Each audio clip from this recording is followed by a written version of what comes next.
மாயனை மன்னு வடமதுரை மைந்தனை மாயனை மன்னு வடமதுரை மைந்தனை தூய பெரு நீர் யமுனை துறைவனை ஆய குலத்தினில் தோன்றும் அணி விளக்கை ஆயர் குலத்தினில் தோன்றும் அணி விளக்கை தாயை குடல் விளக்கம் செய்த தாமோதரனை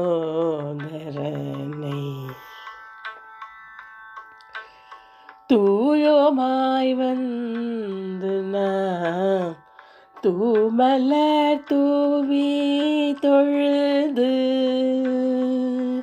தூயோமாய் வந்து நான் தூமலர் தூவி தொழுது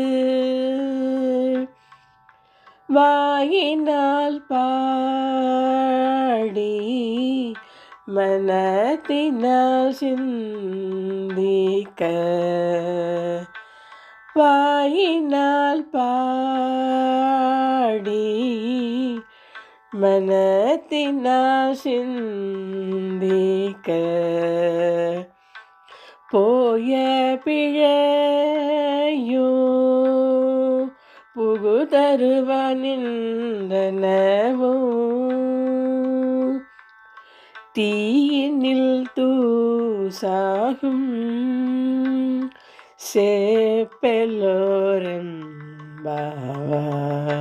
சேப்பெல்லோரெம்பாவாய்.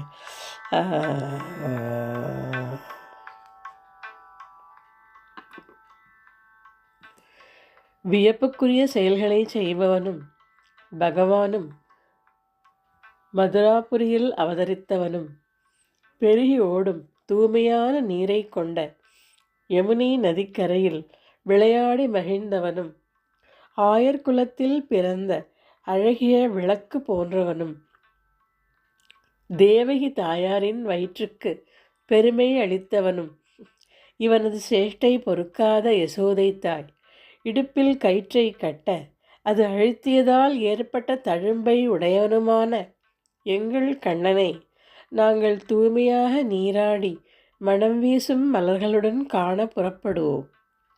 அவனை மனதில் இருத்தி அவன் புகழ் பாடினாலே போதும். செய்த பாவ பலன்களும் செய்கின்ற பாவ பலன்களும் தீயினில் புகுந்த தூசு போல காணாமல் போய்விடும்.